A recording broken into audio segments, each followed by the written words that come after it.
Hello, and welcome to another episode of Not a Life Sentence. My guest today is an international spiritual mentor, creator of heart centered leadership, TEDx speaker, author, astrologist, and more. All the way from Malaysia, I am very happy to have Chiron Yeng as my guest today. Thank you so much for being here, Chiron. How are you? I'm well, thank you. Thanks for having me here. Karen, can you please introduce yourself? What do you do and how do you support people? So, I empower health and wellness coaches and entrepreneurs to reach a 10K month without burnout, right? And essentially, how I do that is really help people to master something called heart centered leadership, which is all about leading from a place of love rather than fear, so that there's clarity in their actions, the courage is to do things when they feel like they can't, and to be able to connect people on the heartfelt basis and create community around them, and eventually have the Mm. focus and conviction to arrive at their goals. We will talk more about it and we are going to definitely discuss it. But I'd like to start with your childhood. You got diagnosed with an autoimmune disease at the age of 5, and at the age of 8, you were on drugs for life. When and where did you get the calling, if I may call it so, to stop taking the medications and to start looking inwards? Yeah, this is not like a 1 year, 2 year revelation, and then I go into a spiritual path and the calling is just clear for me. Now, the thing is Mm, that life is always giving me clues, right, growing up. And ever since I was a kid, I just feel like I'm different from everybody else. I think differently, I want different things, and I choose different things. But because I'm such an obedient child, right? I love my parents, I love my family, and I used to look up to my elder brother. I'm the youngest in the family. So I'll basically just follow what everybody do in the family. So the initial mm, calling comes when I wanted something different, but I wasn't allowed to, right? And that was right. the initial experiences of like, why is everybody so different from me? And when I go to school and I notice many things in the adults at that time, it's like they say one thing, but they do different things. So that is this incoherence between the way adults were leading their children, right? Mm, And I truly believe that is the real psychosomatic, meaning a mind body connection, discomfort and dis-ease that actually led to this autoimmune condition of my skin, right? And the skin is really about the identity, and the autoimmune is like self hatred, self shaming, self judgment, that I feel like I'm somewhat different from everybody else and I'm supposed to be normal. So when the skin issues start to flare up a little bit more at the age of 5 and 8, it starts to show the frustration that I had as a kid even more, right? It's more mm, telling. And then, of course, at that time, we have no awareness about all this healing, understanding, and insights. So we go to conventional medicine. And basically, the journey was just like going back and forth the clinic, right? Using autoimmune suppressants and antihistamines, steroids to just really repress the system rather than really listening to the symptoms as a way that maybe there's something that we have gotten wrong. mm, So at some point, the pain is something like no simple pleasures like going out to the sun and play with other friends. I have to eat different things from people. I'm this bubble boy where everything needs to be in a safe, comfortable environment. I was overly protected when my soul was just yearning for something else, right? Because I'm someone who loves adventures, go out into play, and really do the hard things like all boys love to do, right? But I mm, wasn't allowed. I was seen as a fragile kid, that I have sensitivity around a lot of things, and that made me even more frustrated. And to a point that at the age of 16, I was like, enough is enough. I know that this medication does not work anymore because I've been using it for 10 years. Even the doctors and my dad were promising me that I'm going to heal eventually. They were lying. So that incoherence made me felt really frustrated, and I told myself, what if I just stop everything and consider a possibility of healing naturally? So I had a mm, discussion with my mom, and my mom was my only supporter. So that's where I got my courage to go like, one day I just took all the medication from my shelf, put it in the bin, tie it up, throw it out, and it's gone forever. But what came next was really painful because of the Mm. withdrawal effect from all the medication that I was using. And because of that, I was bedridden for about 18 months. And that took me Wow. out of school for a long period of time. But my saving grace at that time was actually seeing a book called Spontaneous Healing by Dr. Andrew Weil. Mm. And in that book, he said that our biology is made and designed to heal on its own, given the right conditions. That Right. itself was enough for me to go like, I need to see this through the entire journey. So truly enough, 18 months after that, I did heal naturally. So, Kieran, let me just summarize it a bit or to unpack some of what you have mentioned. You went off medication, but you didn't have any plans. Like you didn't have plan B or plan C, or if this Nope. didn't work, what would you do? You just thought, I don't want medications anymore. They are not working. I am not healed like they promised me. I am not cured.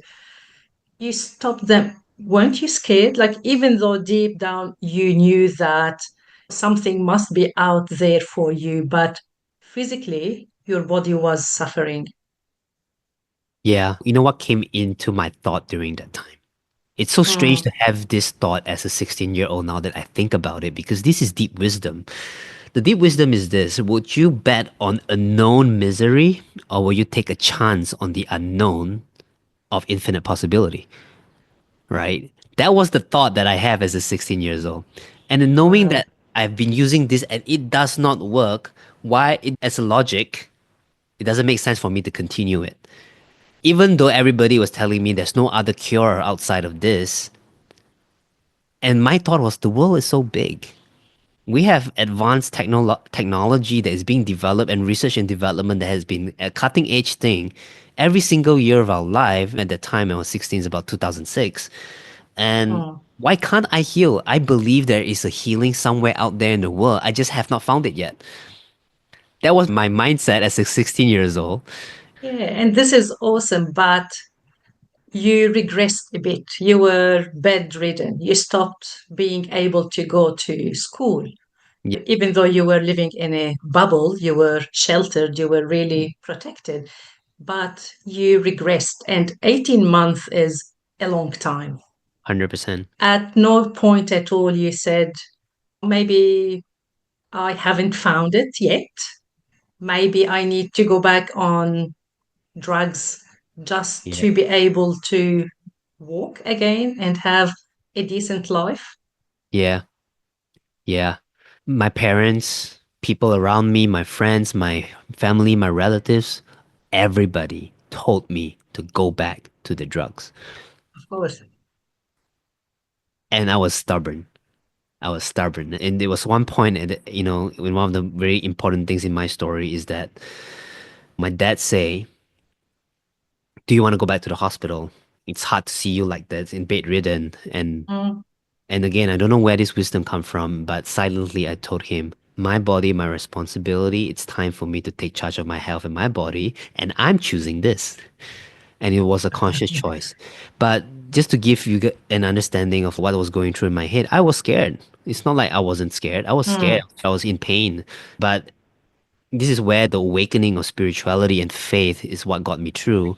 At that time, I'm practiced Buddhism, and I was mm. basically chanting mantras and going to state of meditation and really calling for something bigger than me to come through with divine intervention to really save me because that was all I knew. But truly enough, in the 18-month journey, we met someone that does traditional Chinese medicine, and he says that it is possible to heal. And what he really gave us is just clean food, clean water, right? Take care of the scars and the inflammation, rest, heal up, and that was it. It's so Mm. interesting. Did it work? It definitely worked, but what really truly worked, and I only understand this in many years after the healing happened, is when I understand that love is the most powerful force to heal. And what I had at that time is my family, despite not agreeing with me, supported and loved me no matter what. Mm, And that initiated the healing in 18 months. But I'll tell another story after this that eventually another flare up happened when I was 30, which is 14 years later after that during COVID 19. I mm. cut this healing time to 3 months instead of 18 months. You were ready for it. Yeah, it's like a completely different healing experience when I was 30 years old that I didn't need 18 months because of all the experiences I've gathered. And it turns out it's true that love is the prerequisite for healing. Mm. We read a lot of science-based research, and one that I read during COVID, a person who was terminally ill with cancer did Qigong for, which is a type of meditation, for 10 to 12 hours daily, and then they were healed. Medicine couldn't explain it. Are you saying that we can heal basically from any physical symptoms with self love? From my experience, and from what I've gathered from ancient traditions and what the science is saying, the answer is yes, right? And everything else that we do in terms of supplementations, breath work, meditation, those are just assisted things to help that. Those things Mm, don't heal us. It's our body's innate intelligence that is actually healing us. And like what Dr. Andrew Will says, what are the conditions that we can give our body to the best environment possible for them to do homeostasis at the highest level to a point that we can even heal and undo diseases like cancer and autoimmune conditions and even dare I say some genetic issues. mm, right. You wrote a book called Coming Home, and you say no one in the world can heal you until you say yes to your own healing. Very powerful words. What can you tell us about this? I feel like diseases or any form of illnesses or any crisis that we have in life, be it relationship, be it abuse, be it any trauma that we've inherited from our parents or the loss of businesses, losing money, any of this is a reflection of us not being Mm, authentic to who we are, right? And the universe has a very interesting feedback loop from what I've experienced is that anytime you're out of alignment from your truth, from your authentic self, the universe will give you something and opportunities to remember who you truly are, right? right. But most of the time, the way we deal with this thing is to fix it, to get rid of it, and to make it go away. And we ended up killing the messenger rather than truly listening to the message. And the message that I have gotten over and over and again, and to share a little bit of my process of how I derive into this some form of a hypothesis, or right now it's a conclusion to me, but it's not a conclusion to others. So let me just share my process. Is because Please. I've tried all biohacking, I tried all great naturopathy, I've seen the greatest doctors, I've seen the greatest shamans, did ayahuasca, plant medicine, and did all the amazing therapies that's available out there. And if I really to name all of them and I count it, it's over 50 plus therapies. They all Mm, work to a certain degree, and then it stopped working at some point. right. So for me, I'm forced to ask questions. Why is it after I did all of this, I wasn't healing the way I want? Which brings me to the story that I want to share at 30 years old when COVID 19 happened. It was locked down and I lost my access to all these healing modalities. I couldn't go retreats anymore, I couldn't see my spiritual teachers and healers anymore. And at that time, the idea of remote healing wasn't there because we weren't working through Zoom sessions, right? We Yeah. literally have to travel to places, and the idea of remote healing wasn't a possibility. So at that time, I was all alone and I was flaring up and my body was breaking down out of nowhere. Mm, I thought to myself, I've done the right diets, I've done the right meditation, I've done the right healing that I needed to do in my past 10 years, 15 years of my journey. Why am I not healing yet? And mm, in asking that question, and at the time, just to give you some context, is that I was ready to give up my life because it was torturing to be in my body. So I asked divine in for the known God and the universe for answers again. And during that time when I really humbled myself from trying to be right about my process, what the answer that I got is actually forgiveness, right? And As forgiveness, in forgiving yourself. forgiving myself because I was the cause of my disease. There was self hatred, self blame, and self judgment about that perhaps in breaking down in my health, I was causing trouble to everybody else around me. There's a lot of shame around it. And in fixing it, it's not really the answer. I have to first love myself unconditionally and accept that I am a miracle of this universe and I'm here with a purpose and reason. And when I finally accepted that and stopped trying to do something and be someone I'm not, Mm, suddenly the missing link starts to kick in. Suddenly everything that I was doing before starts working. It's as if that self love is a prerequisite connection that we need to have with ourselves before all the other things that we are so called doing with all our self care and self healing tools can finally do its work. Otherwise, we're just resisting our own self care and self healing tools. right. So, what you are saying is that our body, for all of us, sends messages to us, and we need to understand the message. How can we understand the messages if so far we haven't been able to read or to hear the messages well? Yeah, that's a great question because we are so bombarded with so many information with our social media, with people telling us, advising us, and all these kind of things. It's seriously saturated and crowded, right? And this is why having an experience going to nature and spending alone time in nature is so powerful because it suddenly silent everything and suddenly all you listen is your own thoughts. And I'm sure everybody can relate to this. When we're alone with our own thoughts and there's no much distraction, it's scary to be with ourselves. We have That's the right. worst thoughts with ourselves and we are not Yeah, nice to be around actually. that's right. Right? So I think that before we ask the question, how can we actually listen to all these symptoms and messages? Can we even give ourselves a chance to be with our thoughts without trying to fix it or actually believe it? And this is where I do see that the practice of meditation, which is an ancient practice, is an essential, basic practice that everybody should be doing. It's like brushing your Mm, teeth. If you're brushing your teeth and you have a personal hygiene with your teeth and it's a personal responsibility to do that before you go out into the world, then it's also a personal responsibility to scrub our brain and our mind with those negative thoughts. And it's not about trying to change anything, it's really just about listening to it. mm.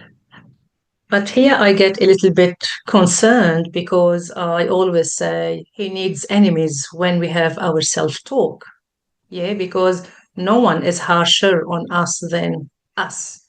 Yep. So if we sit with ourselves, my concern is that we are going to beat ourselves up instead Yeah. of lifting ourselves up. Yep. So, So the how can second, we be kinder to ourselves? the fastest way to grow is to be surrounded ourselves with loving people who have done it before. And this is where Right. I've never stopped investing in mentors, in communities that will show us how to love ourselves. Like you say, how can we love ourselves when there's really not a lot of reference in the world that teach us what true love is? I think this is one of the Mm, reasons why I wrote my book.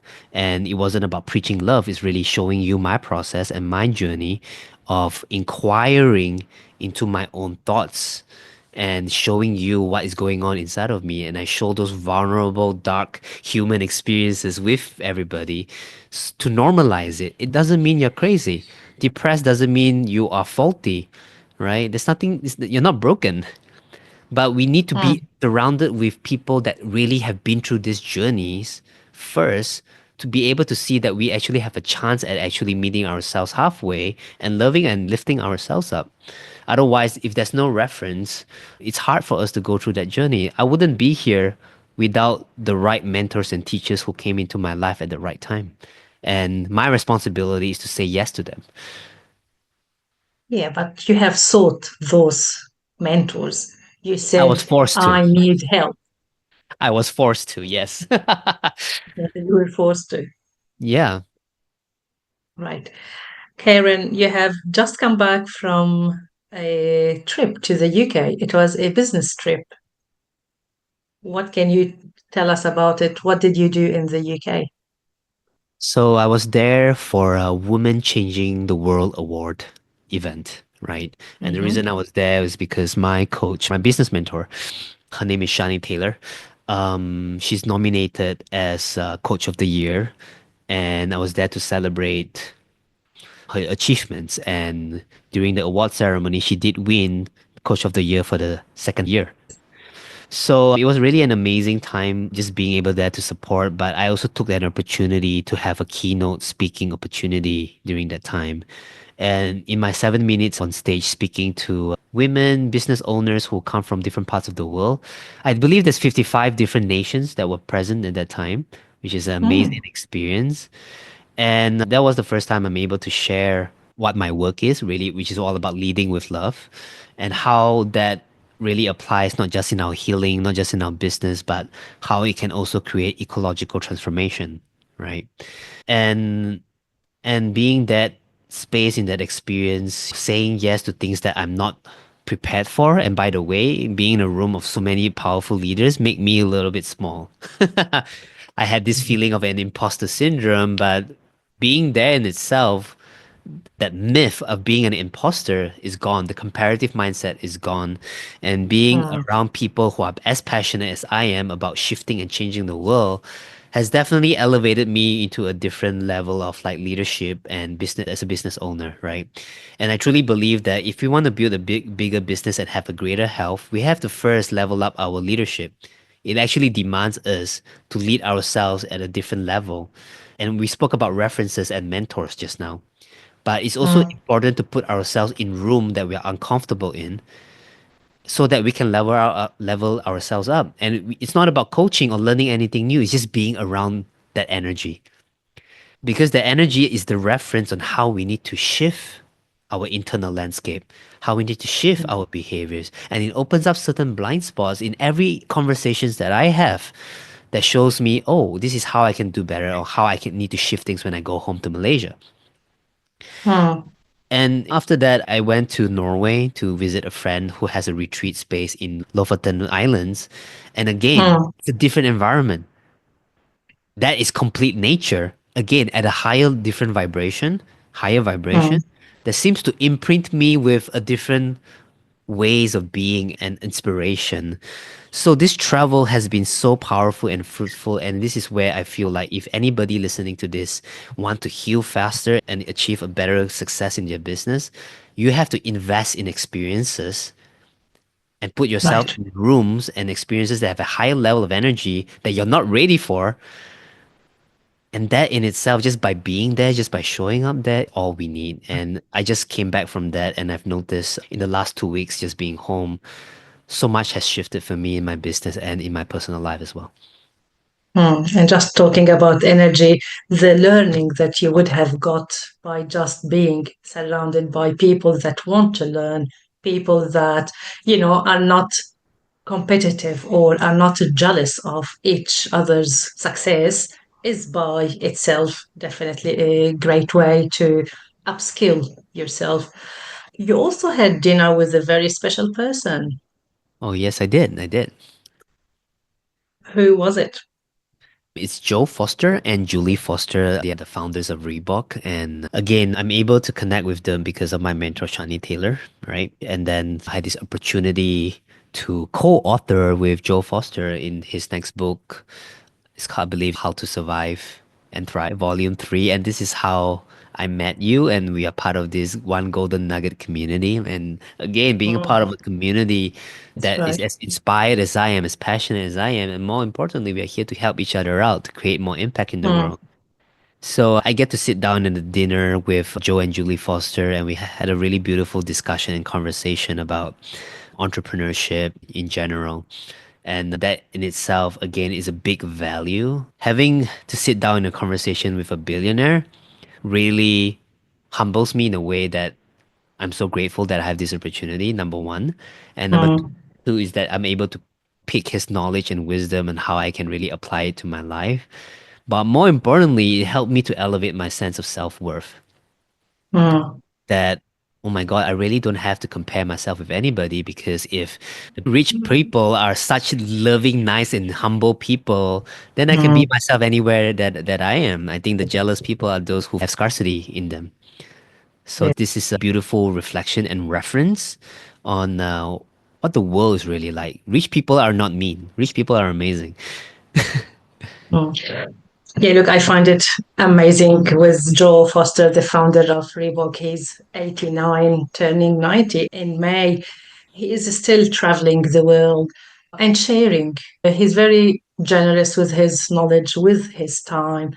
At his age, with the money that he's made, he can, easily be just on a golf course, enjoying his day, but he wants to share his knowledge, he wants to share his experience, and he does it so generously. He definitely is an awesome person, and his partner Julie is as well is so down to earth person Yeah. to talk to. You talk a lot on how we spend the first hour of our day sets up the day. Why is it so important to set the tone for the day? The first thing that happens during the day starts not during the day, but the night before, right? Yeah. And having a good night sleep routine really impacts how we start our day. And a lot of people are asking me, how do we actually dream big and actually get to our goals? And one of the biggest hack or things that leverages our ability to be productive and efficient in what we do is actually to start the day well.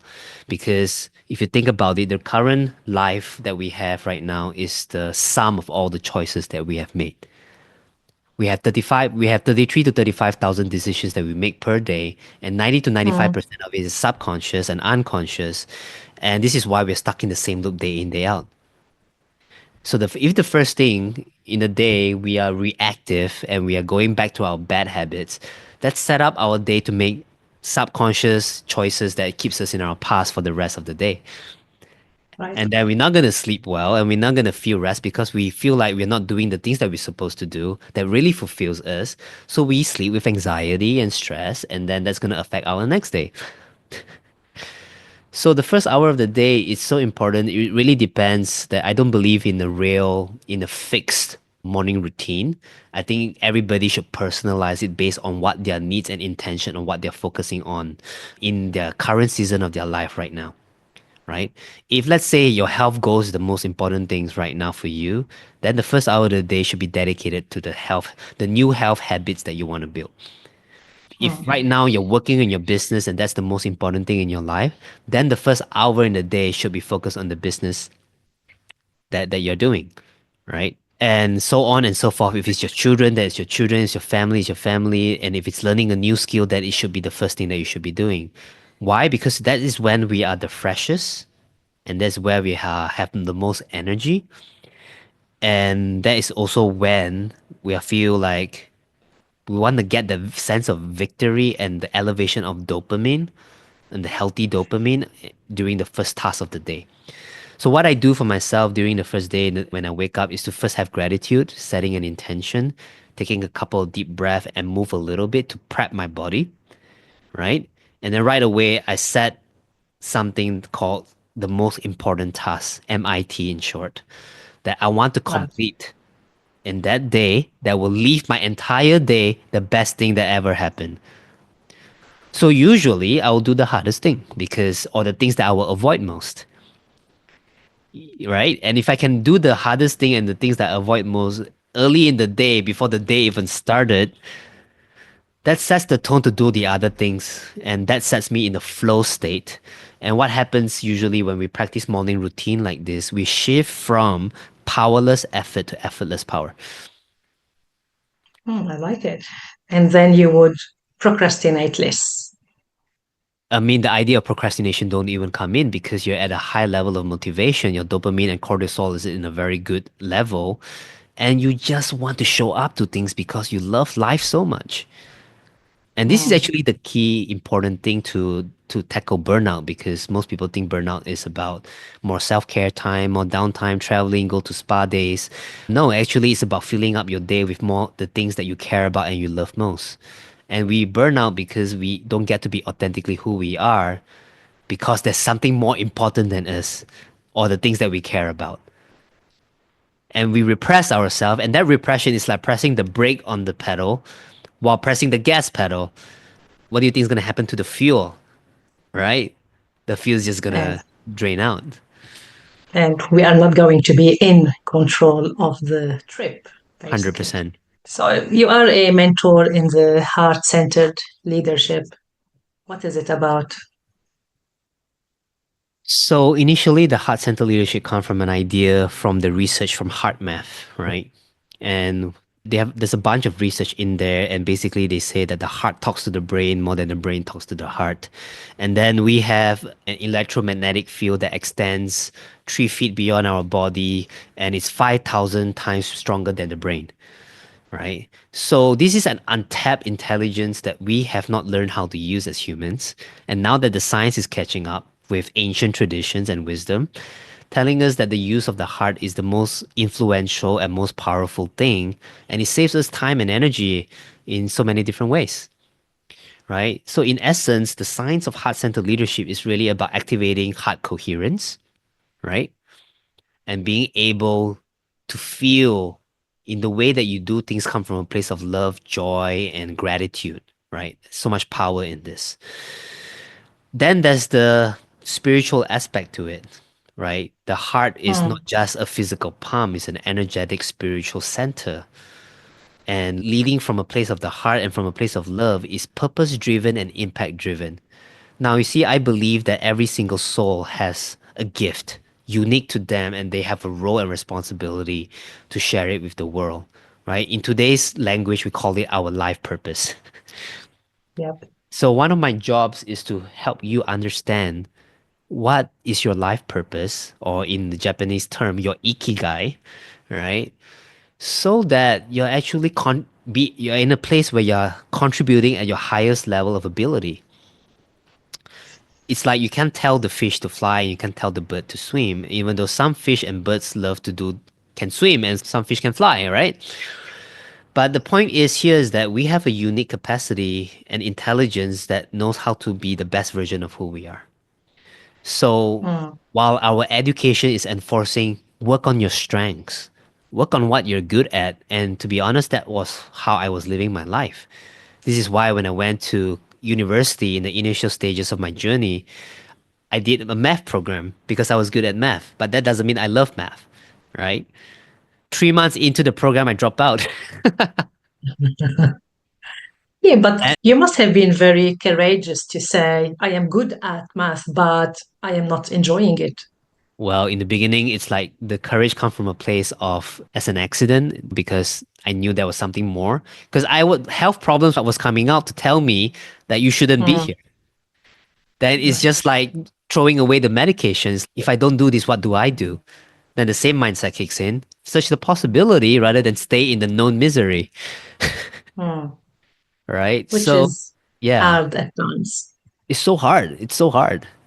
It's really hard. But at some point, the pain of being where you're at outweighs the pain of the future and going into the Hmm, unknown. And at that point, the choice is obvious, right? And you figure out as you go.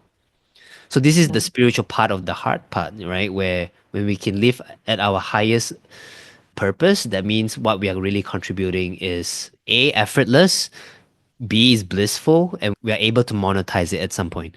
And my right, job is to, okay, let's figure out how to make that work. right. After that is to really talk about the practicality of things. Because there's no point talking about science and spirituality because it's like really amazing philosophy if we don't actually take these principles and turn it into real practical actions. Mm, right? And this is where the four pillars of heart center leadership comes in. Soft skills, like clarity, right. like courage. How do you actually develop that? Like, how do you make and connect with authentic relationships that's going to help you get there? And the last but not least, how do you optimize yourself and be in a place of conviction to stay focused on your path and not be distracted by anything else? Mm, So that's the practical things that I teach my community and my clients, because I truly believe you have these four different qualities. It will make you work the rest of the things in your business, in your health, in your family, in your communities. right. People that seek your services, do they come because they are ready for a change? Or I guess what I am trying to ask, can someone who doesn't believe in energy work with you? Or someone who hasn't found themselves yet, can they work with you? Anybody can work with me as long as they are willing to explore something that they have not seen or experienced before. That is the only prerequisite. You don't need Right. previous knowledge of spirituality. You don't need previous knowledge of science. And what I teach is really not, I don't talk too much about the theory, right? In the end of the day, it's really how can I help you shift your negative or sabotaging behaviors from the goals and desires that you say you want and realign yourself with new behaviors. Essentially, that's all I do, but I can't help you if you don't want to do the work. It's like giving you the best training program in the world, but you don't want to do your push ups or Yeah. you don't want to make the change for yourself. So nobody can take the action but you. So this is where I'll say that my work has to be a collaborative effort in order to get the Mm, results, right? And I get different clients and different clients get different results and my coaching methods is the same. So the only variable is you. How deep do you want to go? And I can only motivate and inspire people to the best way possible, but in the end of the day, you owe yourself that promise to take whatever actions you need to take to get to where you want to go. mm. It's all about willingness. It's not about capacity and capabilities. Yeah, because it's just sometimes people may be a little bit scared or worried. I don't know anything about this world. I am willing to learn, I am willing to explore, but not knowing anything about it for some may be a deterrent. Yeah, and this goes back to my story. I didn't know anything about the next thing. I just went for it first and then I figure out as we go. Now the funny thing of what I've experienced so far in my life and with the universe is that when you say yes first, then the doors will be open. But if you're Mm, hesitating there, then you won't be able to see the possibilities and the solutions that is there. It's a very interesting mindset shift plus shift of consciousness that really opens up that possibility. mm. And this is where sometimes some people call others lucky. And for me, I don't believe in luck. But some people really go and throw themselves into the universe, but they would have done the groundwork. And 100%. then good things will definitely happen because when you leave it for the universe, it will definitely happen. Yep. But you need to have done the groundwork, and that is believing that something out there is for you and that good things will happen for you. Yep. True. Lastly, I know that you talk a lot about death. What is your understanding of death and where did this, like, it is not a taboo for you. Where Yeah. did you make peace with it? So death is something that happens every day, every moment, Mm, eventually. And death, if you want to find a synonym for it, it means change, right? We go through change every day. Our cells die every day, and our cells need to die. There's a cellular programming called apoptosis, which is programmed cell death that we learn in biology that needs to happen. Otherwise, we wouldn't be mm, healthy, right? So my first understanding of death actually is being in nature and really observing the circle of life. right? And every year we experience it. There's autumn, there's winter. This is why things die. And just because things die doesn't mean that life stops. In fact, Mm, death feeds life. Without death, there will be no life, right? mm, Especially if you think about it in our body, if our cells continue to multiply and they don't die, we get something called cancer. We get a tumor, yeah, makes right? sense. And it keeps spreading. So that goes against life. And in my personal experience, it's losing a friend of mine at the age of, I was 26 at that time, gave me a good contact to death. And something that I wrote in my story, in my book as well, is that during the same year, my uncle passed as well. Mm, So coming in contact with death and seeing how people grieve and mourn showed me how much of it is a taboo and how much fear they have around it. And there's not enough conversation around death, right? And being able to contemplate our death is so important, is because we get to reverse engineer how we want to live our life, right? mm, The greatest regret, I think this is what the author Bonnie Ware, the nurse, have mentioned, that our greatest regret is not being who we are authentically before the end of our days, right? And that's the top one regret that everybody has. I should have lived my life more authentically and be happier. So mm, for me, losing my friend, and at the time I had a behavior where I was afraid to speak up my true feelings to my people, to my friends, to my family. It's hard for me to express telling people that I love them, or maybe I have crush on a girl that I love. It's really hard for me to say that for the fear of mm, rejection, for the fear of people hating me or being abandoned by them. I learned not to express my vulnerable side. But because of that experience, I lost an opportunity to tell how much I love them. And that feeling of regret was so painful that I was like, I'm never doing this again. right. So death So, opens up this perspective of like, wow, the regret is more painful than actually living life fully. So I might as well live life fully. so you have taken a very painful experience and learned from it. Yeah. Why do you think some of us learn from every single incident that happens to us and others don't? Why some of us are open to the energies, others aren't? I think it's only a matter of time. I think some people have their own unique journey and some people need multiple reminders. And this is sometimes happens to people in a lifetime, they probably won't even realize these things, even though the lessons is right in front of their face, right? Mm, And being a student of astrology, I noticed that a lot of life lessons cannot be learned in one lifetime.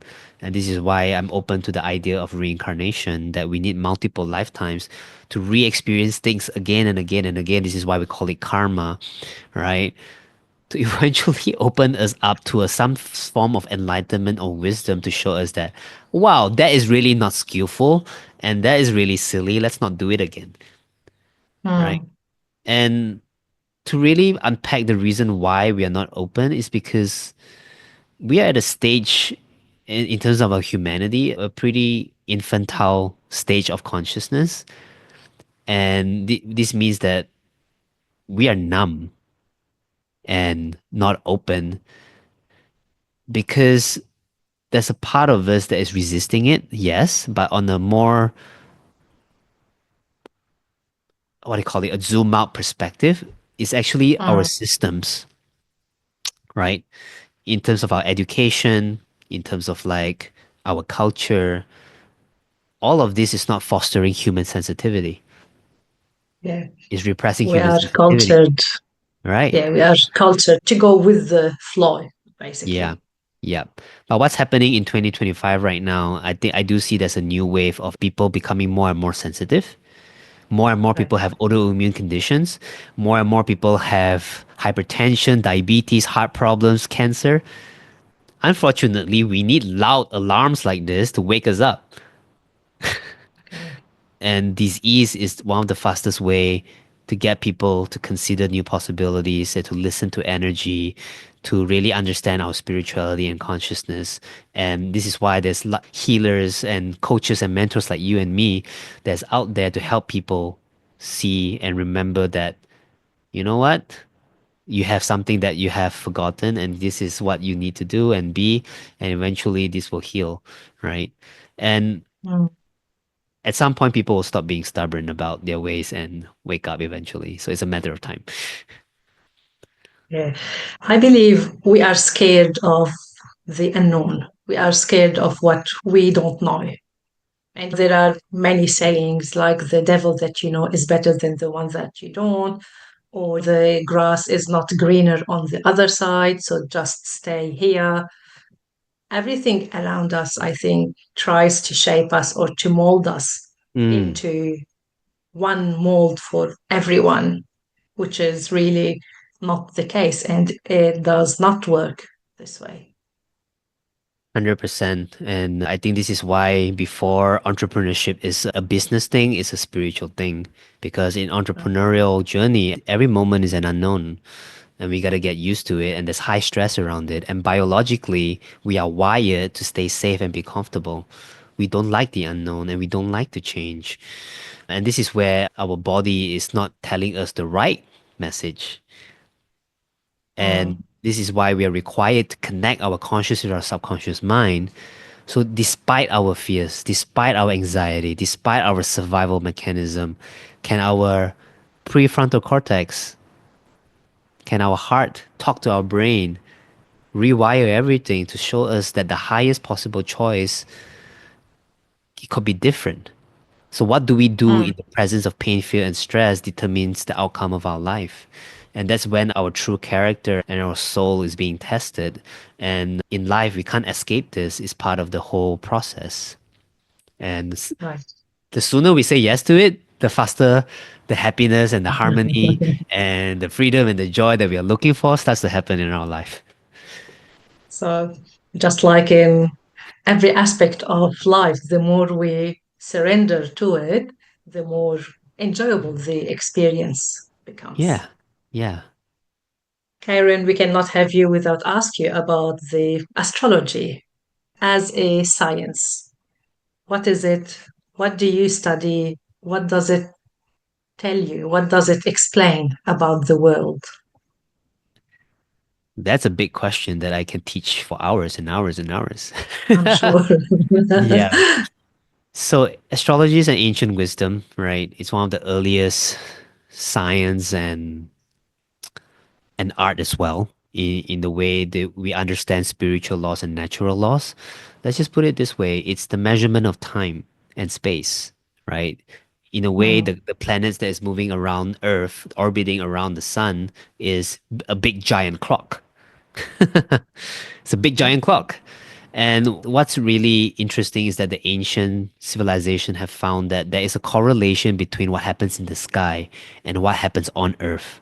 There's a correlation between human activities and how we behave with what happens in the sky. I mean, let's just take the moon for an example. When the mm, moon is in new moon and full moon, we know that the tides of the water is different, right? yeah. And because of our body is 70 to 80% water, what do you think is going to happen to our body during full moon and during new moon?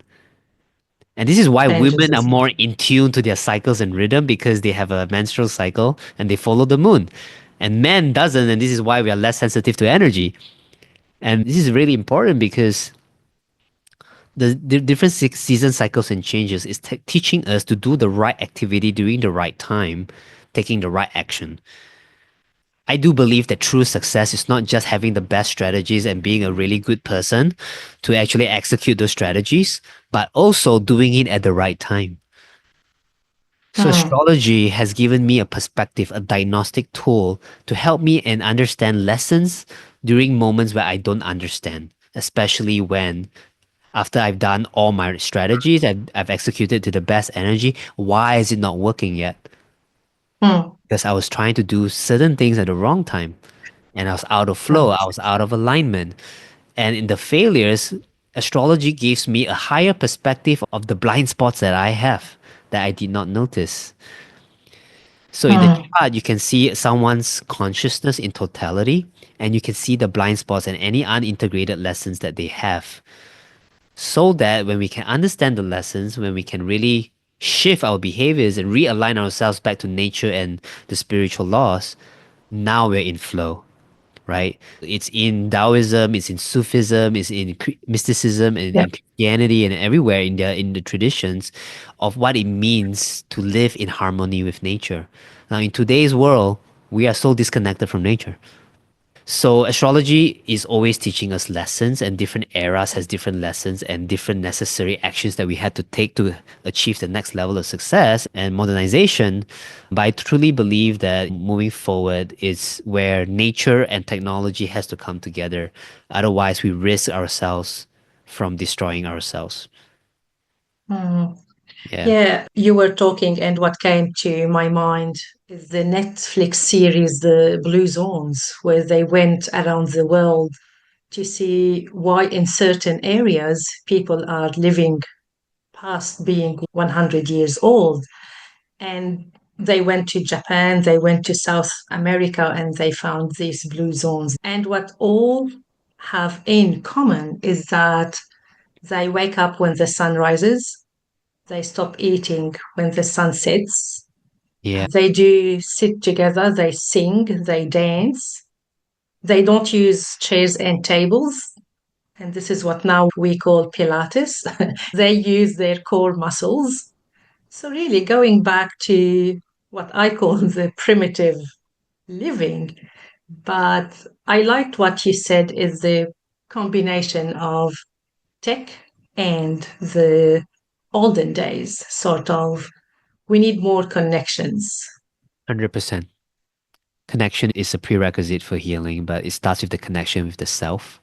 And when with you get yourself. connected to the self, because nature starts within you, then the connection to what's around you, right? Naturally, if you love yourself enough and you see that you are a precious thing to take care of, you would want to do all those things that you just mentioned. True. Yeah, makes Yeah. sense. Yeah. You're right. Yeah. Karen, thank you so much. Talking to you is definitely enriching. Where can people find you and how can they connect with you?